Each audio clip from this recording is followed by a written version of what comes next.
firstly, congratulations on the qualification for the Asia Cup. Let's first take a look at the qualifiers in the week that has gone by. 3 out of 3 wins, and Hong Kong qualifies for the Asia Cup for the fourth time, and now 2 times in a row since 2018. And will be playing in the T20I format for the first time in the Asia Cup. So how do you round up the journey from back home in Hong Kong to Muscat and now to the UAE? Yeah, well, it's been pretty long. So we left Hong Kong on the 1st of June. And then we were in Africa for probably 6 weeks playing 50 over cricket, and then the World T20 Cup qualifiers in Zimbabwe. Probably didn't go to plan there, but played some good cricket throughout those patches. Previous to playing that cricket, we hadn't played for over 800 days. So COVID had hit obviously pretty hard in Hong Kong and quarantine. So it was hard to go out and play cricket and get teams to come and play us. So there's a lot of training. We're in a few lockdowns. So the boys certainly worked very hard. And then we obviously have been away now for nearly 3 months. So, and that culminating in winning 3 games in Muscat in Oman, which is a great place to play cricket. And the guys played really well. And, they've got their dream fixtures now of playing India and Pakistan, which I know the group's hugely excited about. Yeah. So one of your first assignments with this team in 2019 was obviously the T20 World Cup qualifiers. And Hong Kong missed out on a spot in the first round at the World Cup by 12 runs after losing to Oman. So what were the talks back then? And how did you regroup yourself and the side?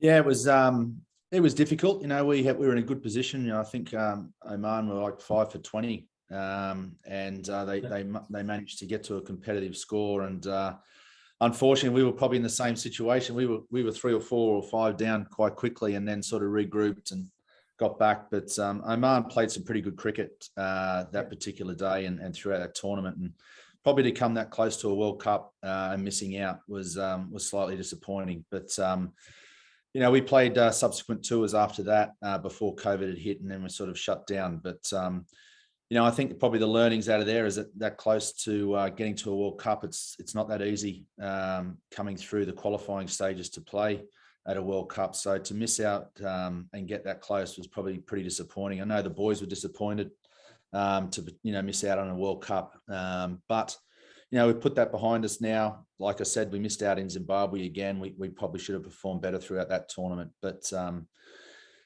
heading out to sort of Oman, and then anyone that dangles a carrot in front of you and says that you can play India or Pakistan in any sort of competition, and the boys certainly rose to that occasion. So I can see where the team's grown from that disappointment in Dubai against Oman a few years ago. We're certainly getting better at those, nailing our basic execution. But in those pressurized situations, and that last game where you've got to sort of win to qualify for either a World Cup or an Asia Cup, the boys certainly handled that a lot better this time around than what we did in Dubai a few years ago.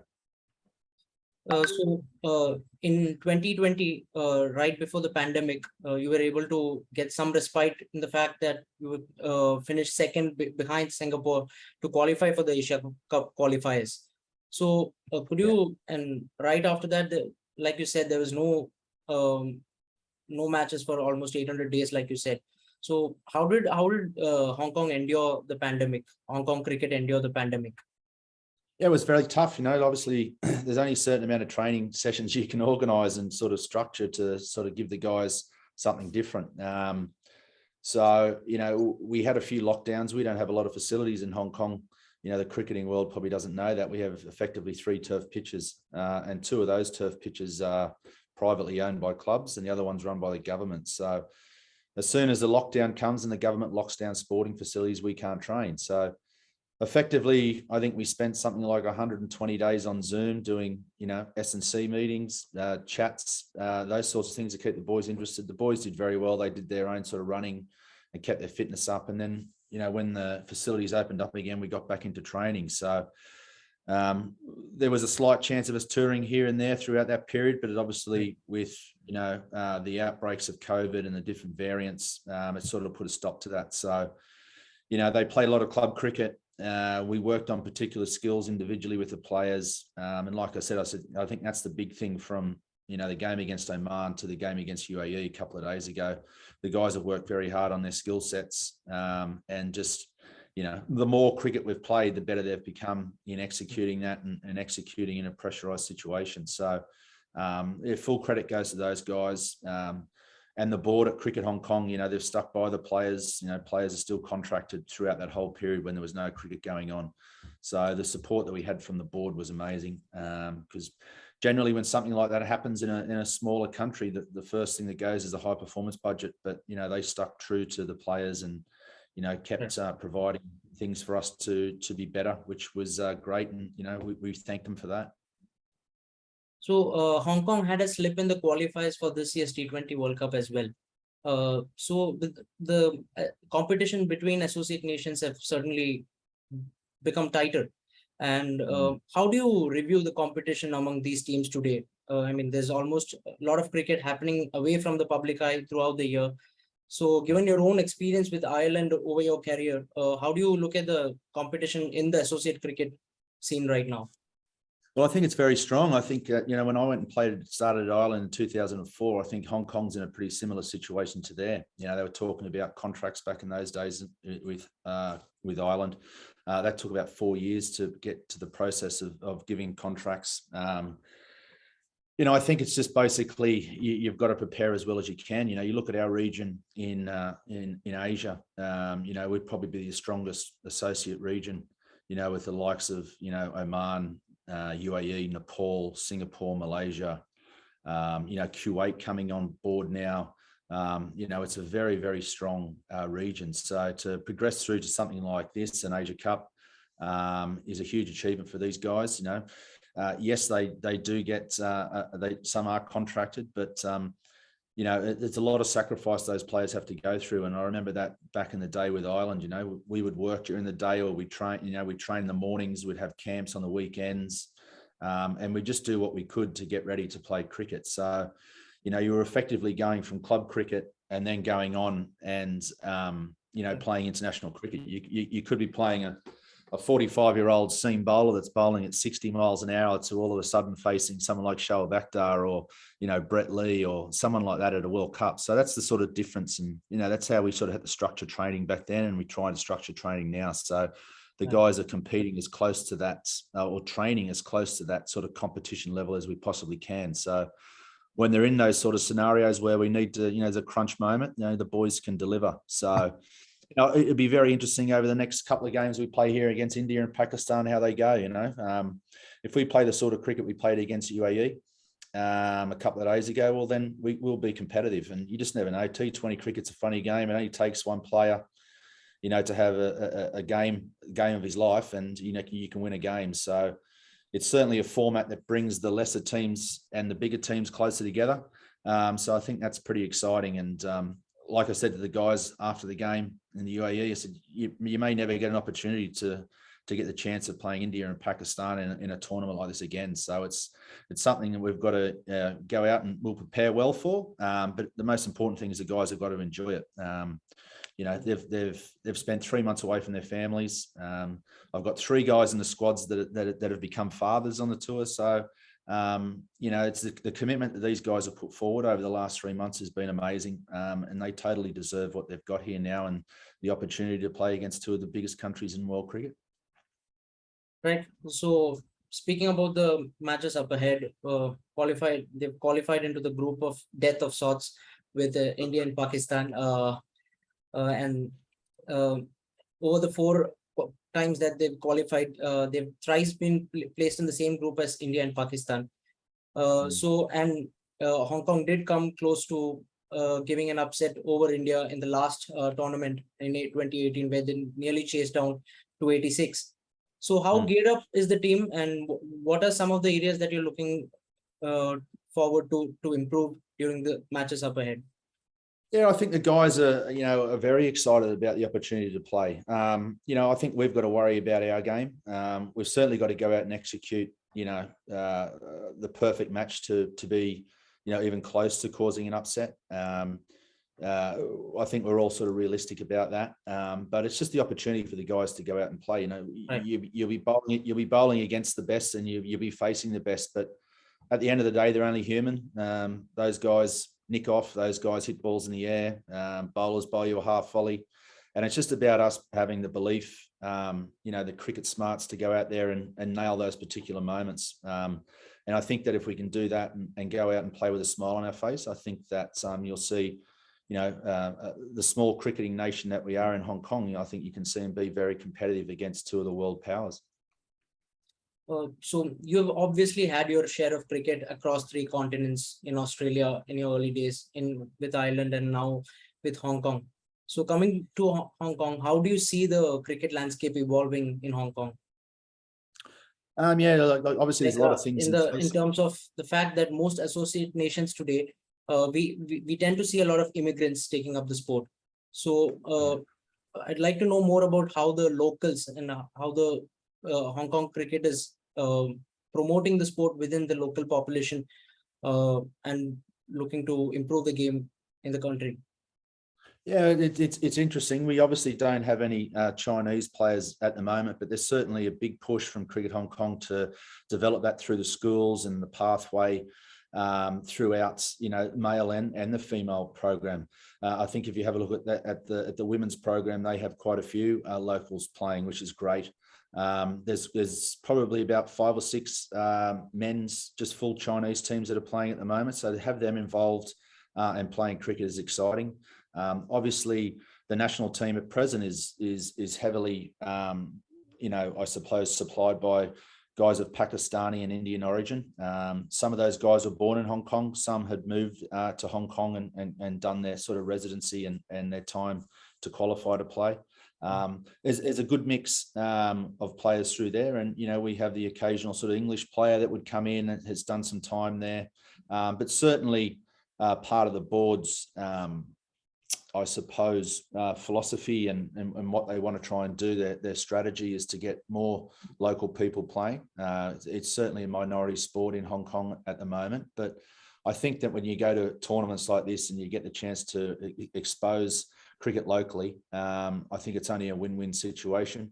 We're trying to put in place where we've got a ground development going on through at the moment. So to have our own base and to have our own cricketing facility there will be huge, and that'll be fantastic when that comes online, both from a male and a female point of view. So Cricket Hong Kong are really doing some amazing things in the participation side of things with cricket as well. So it's good. And getting up, like I said, getting exposure here at the Asia Games, and sitting here talking to you and all the other media and those sorts of things that myself and the players are going to be doing. It's only exciting times for Hong Kong cricket, and hopefully we can piggyback on the back of that and get some good things going from a grassroots and a pathway and a participation point of view. Right. So let's come back to your squad, starting from the skipper Nizagat Khan, who's been through the grind since Hong Kong's early days as an associate nation in 2014. He also recorded the team's highest opening partnership in the last match against UAE with another impressive performer in Yasin Murtaza. And they're backed up by Babar Hayat and Kinshit, the vice captain, in the top order. So how do you review the batting side of the team? Yeah, I think it's certainly our strength. I've challenged, those 4 guys that you've mentioned there to, really stand up and deliver as a collective. And we probably haven't done that throughout the trip until Oman. So I suppose when push comes to shove and they were sort of backed into a corner, they come out fighting, which was very pleasing.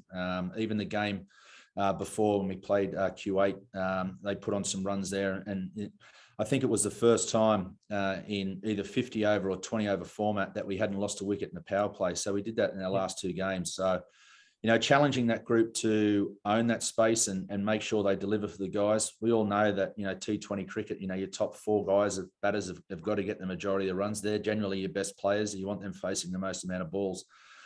So, we've dabbled a little bit with our opening partnership with Nizakat, and Yasin wanted to do it when we were away playing 50 over cricket, but I thought his role was a bit better suited down and finishing the innings off for us. But certainly I gave him the opportunity to go up top, and, he repaid that by 3 fantastic performances with the bat. And, I think we've all seen what he does with the ball. He's a bit of a genius. So I would have liked to have got hold of him 10 years ago and get 10 years of cricket out of him. But, he's going very well. He's slotted into the team brilliantly. Obviously Bubba's last 2 performances with the bat, you can see why. In my opinion, I think he's the best batsman in associate cricket, and I wouldn't swap him for anyone. He's had a bit of a time away from the group and come back in and has really bought into what we're trying to do. And as a senior player, he's led that. So he's been outstanding. And Kinchett as vice captain and batting 4, he has a lot of responsibility there. We've got certain role for him to play throughout the team, and he does that very well. He's got great knowledge of the game and is consistently thinking about, how we be better and plans and those sorts of things. So, Right. He probably didn't much of a chance, which was good. Didn't get much of a chance to bat against the UAE, but, he's ready to go. He's in good form. So I'm excited to see how those 4 go in the 2 games here, especially against 2 quality attacks. So coming to the bowling side of things, there's again a fine mix with the veteran, obviously Ehsan Khan, the young Aizaz and Aryan Shukla. So how do you review their performance during the qualifiers, and what are you looking forward from them? Yeah, I think, that's one thing that we've got to develop is our fast bowler. You've got Ayush, who's 19 years of age on his first tour, and he's been phenomenal for 3 months. The workload that he's got through and consistently backed up, training sessions, games. Like I said, for a 19-year-old fast bowler, he's been brilliant. You've got Haroon Ashad, who will also open the bowling or be in the mix to open the bowling. He's only 22 years of age as well. So this is his big first tournament, his first big tournament. And I think he actually went to the 2018 Asia Cup but didn't play a game. So he sort of had that experience before. And then Azaz is obviously captained Hong Kong before. He's been there. He's won games for Hong Kong with both bat and ball. So he's a pretty pivotal player in our team. He'll bat 5 and, he'll bowl tough overs in the power play and at the back end. So his experience will be huge. But, you mentioned Ehsan Khan there. In the last 3 months, he's been our best player by far. He stood up that many times, brought us back into games, won games. And just, he stuck to a basic plan, and I'm really pleased that he's sort of bought into that as well. We sort of had a few issues early on trying to teach him how to bowl to a game plan and that sort of stuff. But, he's learnt that, and you said he's an experienced cricketer, but he's just been delivering day in, day out for us. And like I said, Yassim is just come into the side, but his left arm spinners, he's also won games of cricket for us. So certainly our spin bowling has the experience there. You've got Mohammad Gazumfa, who bowls, leg spin as well, and has been a regular in the team since we left Hong Kong, and he's been bowling particularly well. So we rely a lot on our spin through that middle period, and more often than not, those guys have delivered. You get back to Ehsan, you look at the overs that he's bowling. He's bowled 2 in the power play, and he finishes off at the back end. So from a spinner to be able to do that, collect man of the match awards, and be as consistent as he's been outstanding this trip. So you've obviously been a pioneer of associate cricket during your playing days. So now coming to the coaching aspect, how has the coaching experience been over the last 3 years, and what are some of the targets that you've set for yourself in this period? Obviously, it was difficult through the period where we weren't playing any cricket. So effectively, I got into Hong Kong, say August 2019, and we had a busy 6-month period then. I was away for about 5 months of that. So we had World Cup qualifiers, we had a series in Oman, we had Challenge League B in Oman, we had Emerging Nations in Bangladesh, we had a series against Malaysia, and then we had qualifiers for the Asia Cup, which is what we played in 2019 for the recent tournament in Oman. So that was pretty busy. The first tournament that I had was, we had a 5-game series. There was us, Nepal, Ireland, Netherlands, and Oman.